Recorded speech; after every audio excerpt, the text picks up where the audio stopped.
ഇടുക്കി ചിന്നക്കനാലിൽ ഭൂസംരക്ഷണ സമിതിയുടെ നേതൃത്വത്തിൽ നടത്തിവന്നിരുന്ന അനിശ്ചിതകാല റിലേ നിരാഹാര സമരം അവസാനിപ്പിച്ചു.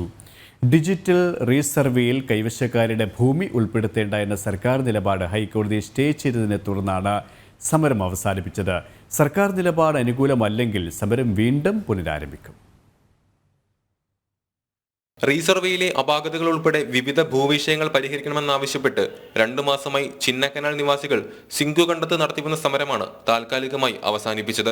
പട്ടയമില്ലാത്ത കൈവശ ഭൂമി ഡിജിറ്റൽ റീസർവേയിൽ സർക്കാർ വക ഭൂമി എന്നാണ് രേഖപ്പെടുത്തിയിരുന്നത്. ഇതിനെതിരെ കർഷകർ ഹൈക്കോടതിയെ സമീപിച്ചിരുന്നു. കൈവശ ഭൂമി സർക്കാർ വക ഭൂമി എന്ന് രേഖപ്പെടുന്നത് ഹൈക്കോടതി സ്റ്റേ ചെയ്തതോടെയാണ് സമരം അവസാനിപ്പിക്കാൻ സമരസമിതി തീരുമാനിച്ചത്.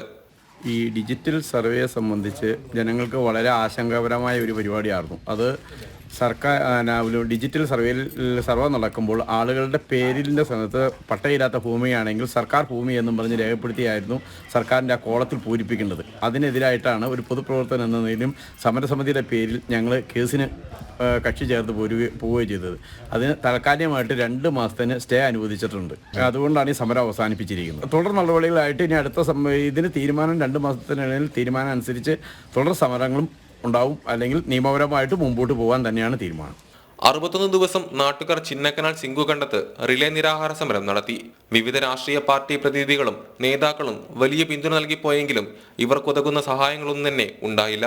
കോടതി സ്റ്റേ നൽകിയിട്ടുണ്ടെങ്കിലും സർക്കാർ നിലപാട് പ്രതികൂലമായാൽ സമരം പുനരാരംഭിക്കാനാണ് സമരസമിതി തീരുമാനിച്ചിരിക്കുന്നത്. ജനം, ഇടുക്കി.